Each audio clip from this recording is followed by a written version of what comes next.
call it in the same order that we have presented to you when we gave our opening comments, and I will start with Commissioner Coleman. Thank you, Chairman Brown. First, I want to give Chris Brown an A+ for being able to match up all of the personalities with the name tags. Well done. Well done. A comment that perhaps I was remiss in my opening remarks is a thank you to all of you that are here today. I know that in a lot of the testimony that's been submitted to the Commission and in some of your testimony here today, you referred to the marathon that Pennsylvania has been running here in terms of electric choice. We've been at this for more than 20 years. And the success that we enjoy here in Pennsylvania is attributed to many of your companies that are here in Pennsylvania. You've made capital investments, you've made human investments, and I just wanted to take a quick moment today to say thank you for doing that. Our success is attributed to you being here and making that commitment in Pennsylvania. There's an individual in the audience that I'd be remiss if I didn't recognize, and that's former Commissioner Jim Cawley. Jim has a much deeper history in this than I do, but I wanted to give Jim a shout out that he was here in the early days of competition and helped shape where we are today. So Jim, glad to see you with us today as well. You know, I listened to the testimony, and there were a couple of comments, a couple of sound bites that I felt compelled to jot down and wanted to ask you about these. And there seems to be a theme of impediment to being able to communicate or offer service. And I wanted to just go back to the minute. A couple of the comments that were made, we can't communicate with customers without supplier consolidated billing. We can't offer value-added services without consolidated billing. And I just wondered if any of you wanted to comment on that. I'm curious of what is the impediment to not being able to communicate with the customer? You know, I understand the efficiency of a billing process and the ability to put line items onto a bill. I get that. But what I'm looking for is, what is it that is impeding you from being able to communicate directly with me as a consumer? And what products and services are you looking to offer that you cannot reach me or a consumer because you don't have consolidated billing? Commissioner, I'll start. This is Mike Stark from NRG. I think the key point is I'll speak from an NRG perspective, but I think most people would agree. We're constantly communicating with our customers. The question just becomes, what is the best vehicle for communication with customers? And I think Darren had mentioned it as he was talking, that 97% of customers take a look at their bills, right? We send out, as NRG, we send out quarterly newsletters to all of our customers. We are thrilled when we have about a 10 to 12% open rate on our quarterly newsletters. We send it out to all of our customers, but we're only hitting about 10% of those customers on a good month or on a good quarter. And we have a lot of great information in there, but the reality is that we're fighting for people's time in reality with every communication that we make. When it comes down to supplier consolidated billing, the reality is that everyone looks at their bill. Maybe not every month. You know, some of us in the shoulder months don't necessarily look as closely as we do every other month, but for us, it's about developing that communication, developing that relationship with the customers that is a constant communication. You know, maybe not 12 times a year that they're looking at their bill, but that communication to that customer, they are opening and they are reading at some more frequent basis than they are newsletters or anything else that we send along to them. And then as a line item on the bill today, you know, frankly, what we don't have with them is full transparency and accountability as their client, in essence, as their vendor, in essence. So what we're looking for with supplier consolidated billing is to have a longer relationship with them because they will be opening that bill, a more transparent relationship with those customers because they will be looking at their bill, looking at all the prices, components of the bill, and then having a more accountable relationship with those customers. So it's not that we're not communicating, again, speaking for our team at NRG, we're constantly trying to figure out different ways to communicate to our customers, different ways to talk to our customers, ensuring that they know all of the great benefits that they're getting from being a customer of NRG, as well as thanking them for being a customer of NRG. But what we found is that the best vehicle for that communication every time is the bill. So your response is that only 3% of the population is doing a paperless utility bill? No, I think I quoted the comment that Darren had made earlier that 97% of people at some point are looking at their bill. That's the department billing and operations. There's a constant communication that goes on with customers. There's certainly a higher number than 3% that don't look at their bill on a monthly basis. But what I will tell you is that any communication that we're sending out as someone who does not really have a direct relationship with that customer, we either have to have an amazing marketing pitch for them to get to open that envelope, or frankly, more of us, more so often than not right now, are looking at emails, and we all get bombarded with emails. I'm sure we'll walk out after 3 hours in here today, and probably each of us have somewhere in the neighborhood of 60 to 100 emails. How do you fight for that space? I do look at my bills when they come in via email, however, even if it's just to look at what that price is or what, which company it's coming from. Anybody else on the panel wish to respond? So I think the second part of your question had to do with how is the bill. Excuse me, sir, if you'll introduce yourself so sorry. that the court reporter will have. Greg Leffler with NG. I believe the second part of your question had to do with how is the bill a barrier to us doing some of the things we've been talking about? I think we view this really in two different categories. One is when we look to our ability to innovate. We talk about how we can innovate on the bill or with the bill. Some of those things might be probably on the more simple side, changing payment term options, bill due dates, things like that. Looking ahead, maybe adding other types of information to the bill that give the customer some type of benefit, maybe some analytics or data that help them understand their usage. For innovating what goes onto the bill, that really speaks to many of the ideas and concepts that have been discussed today. The constraints that are on bills today do not allow us to do more complex solution-oriented products that might include on-bill financing for a piece of equipment that helps them manage their consumption and things like that. So we really see it in those two different categories. Thank you. Chairman, I'll yield the balance of whatever time I may have left to my colleagues. Thank you. Commissioner Sweet is next. Thank you. Just sort of one quick question that can go to anybody because I don't think anyone addressed it in their testimony or their comments. I think one of the questions, and I don't have them in front of me, but one of the questions posed to testifiers was, and I'll summarize it and maybe butcher it a little bit, but essentially was, what is this going to cost and who's going to pay for it? Anybody's free to jump in on that. But I'll start. I don't know if others have something to jump in, but I think it's going to vary by. Sorry, Mr. Stark. Sorry, Mike Stark from NRG. And I mean by what's it going to cost sort of Pennsylvania, its customers. I don't mean what's it going to cost particular company. Yeah, absolutely. I mean, what I was thinking of as well is that I understand the question.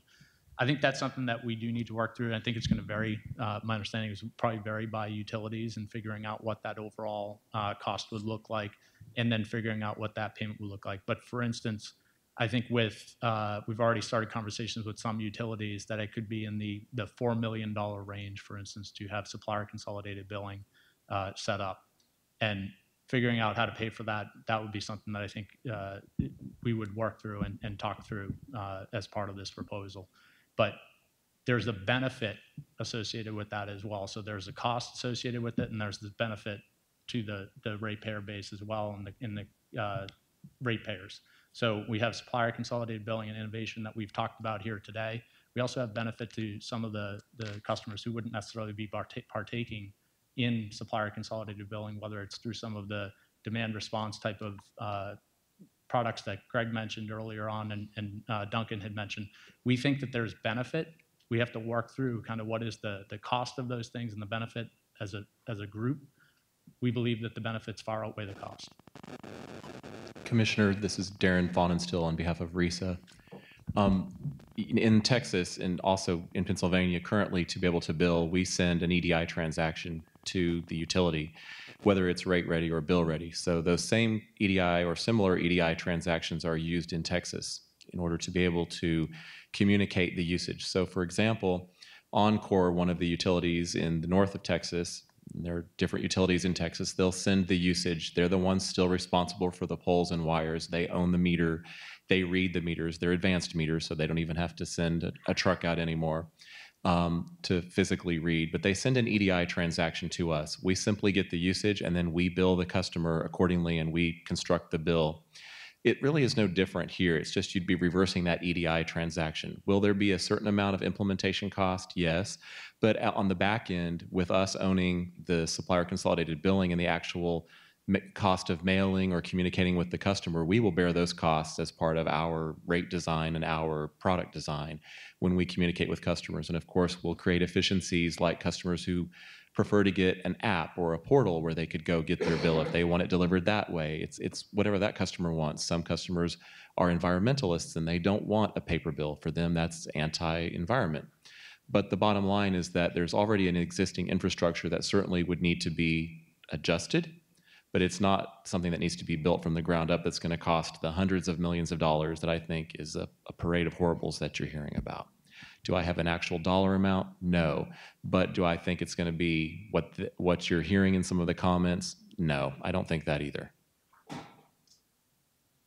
Okay, well, thank you. Actually, I haven't heard anything except either sort of the somewhat elusive notion of innovation and benefit to customers on the one hand, which, you know, the proof will be in the pudding. And on the other hand, yes, gee, it's going to cost a lot of money, and this is going to be somewhat of a dislocation, at least for some people or some companies.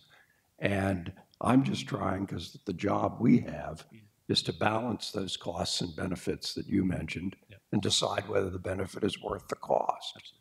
And so as one commissioner, I'd like to get a little better handle on what those costs are in a bit more precise way. I realize you can't nail it down to the exact dollar, but there is a history in Texas. There is the kinds of estimates that can be made. I'm sure that those who will bear costs on the utility side will at least have some estimates, and I'll be interested in hearing those as well. Yeah, we've seen a decrease of costs in Texas because the utilities simply, they installed advanced metering. They don't have to roll trucks anymore. They don't have to, you know, if there's a customer disconnection or an outage, they use advanced metering. That has been a huge cost savings. But at the end of the day, everything flows through an EDI transaction, an electronic data interface transaction, and all of our systems have to test with each utility. We've already done that in Pennsylvania, and then we get the usage and the information we need in order to be able to properly bill the consumer. Okay, well, thank you. I know this isn't the forum for debate, and I won't engage in it, Madam Chair. Thank you. Commissioner Kennard. Thank you, Madam Chairman. I want to echo Commissioner Coleman's comments about thank you for participating in this market, which we strive to make successful.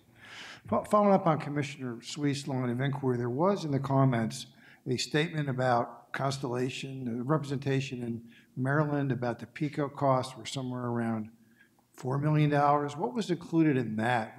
Constellation presented that in the Maryland proceeding, I believe. What was included in that, do you know? Was that a net cost, or was that? All right, we can revisit that at some point.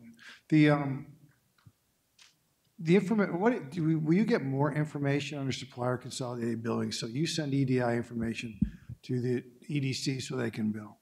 Will that information, the information will now flow the other way? Will you get greater information, more time of day information? Do you now just get monthly, or is there an accelerated amount of data that makes it more, that makes your billing more useful, that allows you to make your billing more useful? This is John Ducell with TXU Energy. Yes, in Texas, we receive not only the meter reads for the beginning and end read, but we also receive all the interval data, the 15-minute increments. And we use that to actually support the product development and some of the products that I talked about with free nights and that type of thing. Okay. They really are, it's essential to the development of those products. Anybody else? When you approach the EDCs and ask for supplier consolidated billing, or somebody noticed that PPL and PICO have tariffs that address those, so I assume you've approached the companies. What response do you get? We can't do it, we won't do it, it would be we could do it, but it'd be too expensive? What's the level of response you receive? What's your interpretation of what you hear?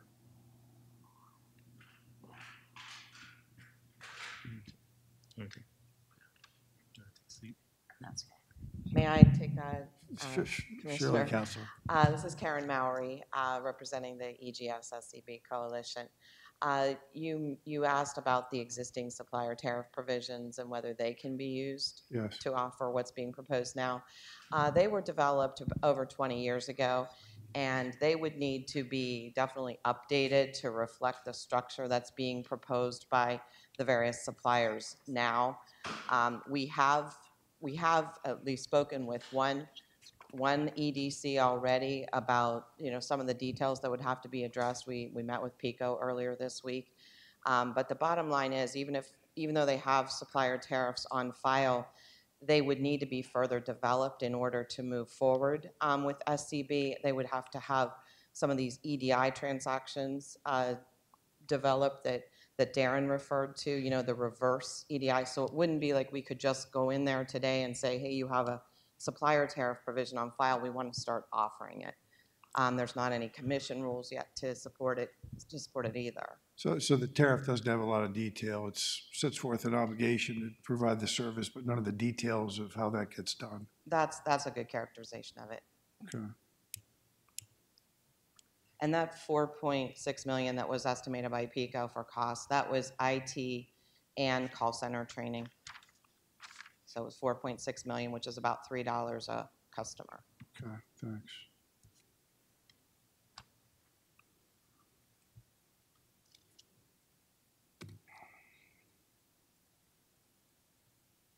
Could you all I really appreciated what AEMA provided in terms of the PICO bill, and that's my experience.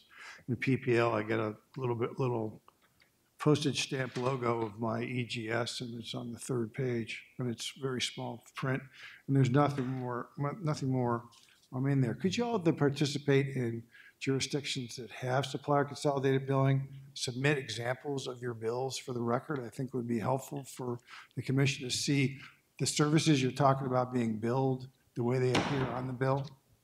So I don't know, Judge, how we would go about that, but if they could submit it for the record, that'd be very helpful. Certainly, we had the written comments that were previously provided for the record. And I guess we have an opportunity for reply comments with respect to the proceedings today as well as July 12th. And so there's the opportunity there for that. And excuse me, Commissioner, on the handout that you received from the EGS Coalition, page 33 or slide 33 and slide 34 actually have examples of our Reliant brand billing from our Texas group. Thank you. At the risk of getting red carded by Mr. Mumford, I'll cede the mic as well, Your Honor. Thank you. Vice Chairman Place. Thank you. I appreciate your time. John sort of touched on this as well, and I wanted to flesh it out. The question about, a lot of you made the point, Greg, Duncan, Tammy. I think Tammy said that the whole competitive marketplace collapses if we don't get supply consolidated billing. Correct me if I'm paraphrasing you wrong incorrectly, but my experience is that in some ways my bill from many different sources is being diminished. I'm paying my New York Times, my Wall Street Journal through my Apple. I'm paying Wells Fargo is handling all my insurance, et cetera, all that is automatically done. So I'm not looking, my relationship with my vendors isn't really tied anymore, and maybe you can convince me otherwise that the utility industry is somehow different from that. But I get the point about the one touch points and so on, but a lot of the services you think about, I'm getting through an app. I'm getting through text messages. There's dozens of different ways I'm getting that information, that customer experience, and it's not coming from that traditional source of a bill. My HughesNet internet on my farm, I see my monthly usage dialed in, and I want to know when I'm getting close to my limit. My internet's supposed to start to get phenomenally expensive. I'm looking there, and it's somewhat irrelevant where the pocket of money is coming from. So I did want to see if you could flesh that out, because a lot of these services you could still do through the app experience. The one question I had, perhaps, is time of use.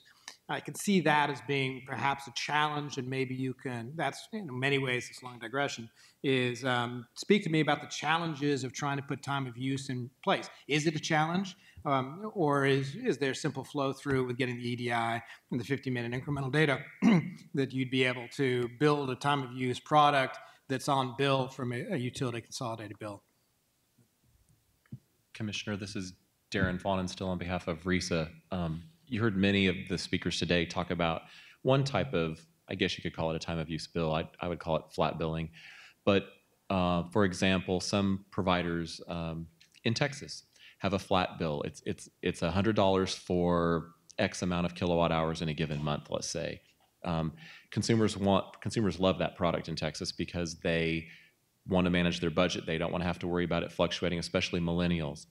That just simply won't work under UCB here because we bundle everything, including the TDU charges, the wire, poles and wires, EDC charges in this state, into that rate. Even in a bill-ready utility, that won't work here because we can't roll in those separate charges. It just doesn't work. In order for that to be able to work and for us to show that consumer, to help that consumer along the way as their use of that product goes on, we have to be able, whether it's via an app or whether it's via directly on the bill, to be able to show that customer an all-in rate and to bill it that way. That's one example of a product that just simply cannot exist in this market, or it's extremely challenging. Maybe others have found a way, but it's difficult to offer that in this market because of that constraint.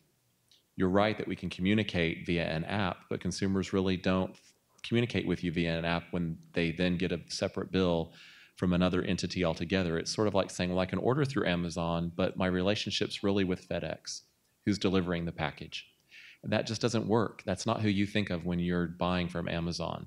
You're buying your product from Amazon or one of its sellers, and that's who you have the relationship with. And you're checking that app for when your delivery is on its way. You're not getting that message from FedEx. And I think that's sort of the subtle difference between the two types of markets. And we want the customer to have more what they're used to your point, an Amazon or Netflix type of experience, not a FedEx UPS experience. Vice Chairman Duncan Stiles from Just Energy. I'd like to address the point about time of use products. So from my perspective, as long as we have the correct meter data to match up with the billing plan the customer has agreed to, the calculation of the time of use product is not complex at present. But when we think about the bill, the purpose of the bill is to answer the question, why am I paying what you're asking me to pay? And so with a time of use product, a product where typically customers are asking to engage in different rates and adjust their behavior accordingly, the communication of those rates and the display of them in ways that work for different types of customers is very important. And I know you've given some examples from your own life, and we all think of examples from our own lives, but when we think about the larger customer base, we have to sort of remember the marketing maxim that I am not the target customer. There are many different customers that will need to have information displayed in different ways in order for them to engage in the product in the way they choose. And so I think it's not the bill calculation that's important, but instead the presentation and the answering of that question, why is it that my bill is this amount? Yeah, but in some ways I see that as the obverse of the coin, that to me the time of use is a classic example where I'm going to look at an app. It's like as I said about my HughesNet. And the bill at the end of the month is an afterthought. I'm going to look every day how I'm doing, where I'm coming in, what am I spending on. And that stuff is really tailor-made for an app experience. But we're really short of time. And I do regret, I did want to put in 10 seconds here that I regret that this format is short and contrived in some ways. This is much broader conversation than we can fit in here. And I want to ensure that Gladys also has time. But briefly, I think it was John and Bernice talked about phased approaches. In 30 seconds or less, can we have an idea of how you see phased approaches working to get us from A to B? John Ducell with TXU Energy. I can speak to the Texas experience. So essentially there were a series of groups that got together, key stakeholders, essentially worked with a marketing research firm as well, gather customer feedback through focus groups and the like to develop essentially the content that would be required to help educate the consumer base. and then essentially working with utilities and other key stakeholders to map out how that would work and then essentially be implemented over a series of months. That's the kind of highest level explanation I can give. It was essentially a 9 to 12 month process. And it is still something we continue to educate on about, to be candid with you. But I think it got the market off to a good start. And Mike Stark from NRG, Mr. Vice Chairman. The other thing I would add is the way that we've been thinking about this in terms of phased approach is making sure you're taking steps forward, but not necessarily having a cutover of everything on a specific day or on a specific month. But I think, as just alluded to, mapping out the plan, actually working with the utilities, working in the working groups, and ensuring that we do this in a way that the customers are not impacted negatively by it. Because if they're impacted negatively by it, it obviously impacts our future success. So phasing in really comes down to mapping out the appropriate implementation plan and then determining, at what points do certain groups of customers that are customers of supplier consolidated billers, at what point do they quote unquote cut over, and if you segment that out. But I think that all becomes part of the mapping and implementation process versus on this date, everyone must move to supplier consolidated billing if that's what you choose to do. Yeah, and obviously we're out of time, but for reply comments for this, I would certainly be very interested in how we do sort of think about phases. I'm particularly interested in, I've run out of time to talk about low-income issues, but how layer up cap, how we bring in different categories of customers, how do we work through that is particularly important for me as we think our way through this. So thank you. Last. I have 2 minutes. I know Dan Mumford's going to wave that yellow. 2 minutes and 35 seconds. That's okay. I'll bet he doesn't. My general question to you, and you can also do it in your reply when we're here in July, but one of the big issues, and I know we'll have this discussion also with the consumer advocate when they testify, but in the discussion of supplier consolidated billing, the question I would have is, what are any legal barriers that we see here in Pennsylvania? Because we've talked about the fact that you guys don't see any problems necessarily with termination, or you need to have that as a commission order. I go back to looking at the statute, especially with Chapter 14. It refers to public utility, and public utility is defined there. And I don't necessarily know that it includes an EGS as a public utility. So my question out to you is, what legal barriers do you see here in Pennsylvania of us doing this?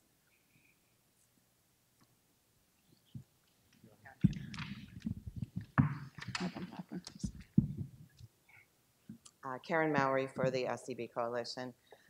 Chairman, we don't see any legal barriers in Pennsylvania to moving forward with SCB.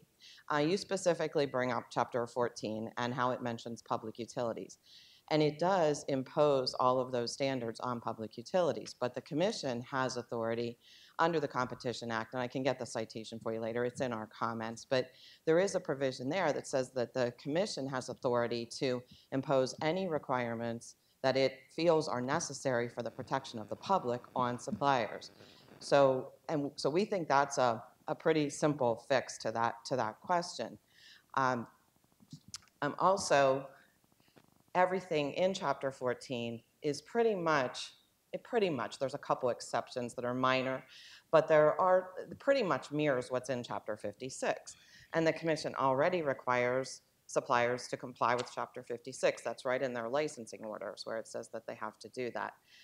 So we're just not seeing any barriers. Everything that the Commission can require of public utilities, it can require of suppliers that voluntarily step up to perform this role. And that's actually another way we see it happening, is that you could make it a condition of participation. You can't be an EGS in the SCB role unless you are willing to step up and comply with all those requirements.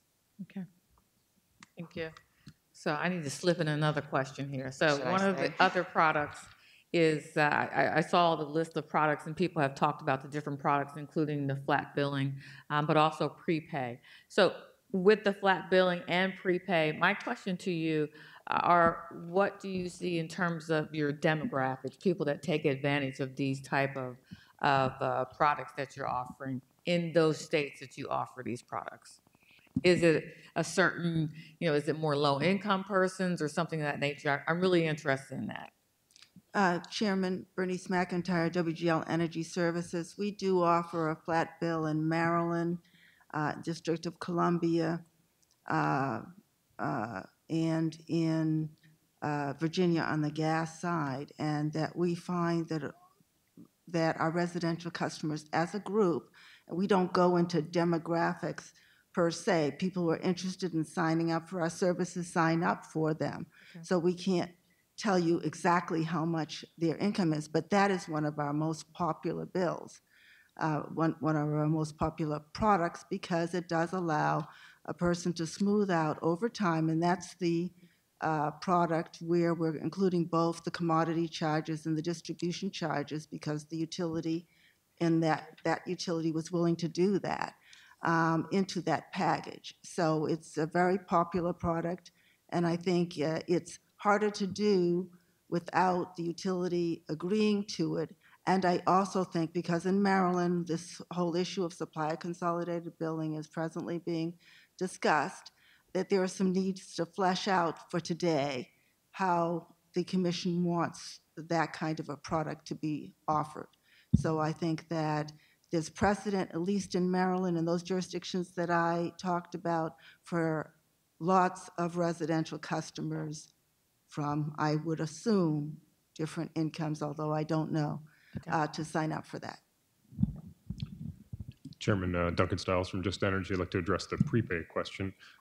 So certainly in Texas, what we've seen is traditionally the customers that are taking that product are those that have a credit score at a level where we would be typically asking them to pay a deposit to initiate service, and they're unwilling or unable to pay that deposit, so they choose prepay instead. However, I think it's interesting to note that we've seen recently in the United Kingdom, with the adoption of smart meters, where actually more customers are choosing a prepay product where they're able to load their account through an app in a very convenient way, and they choose this product as a way to help them budget. So we see the demographics of the products changing and evolving over time. It's Mike Stark from NRG. I would say we see the same type of thing, and really what we pride ourselves on is providing customers with choices that fit their lifestyle.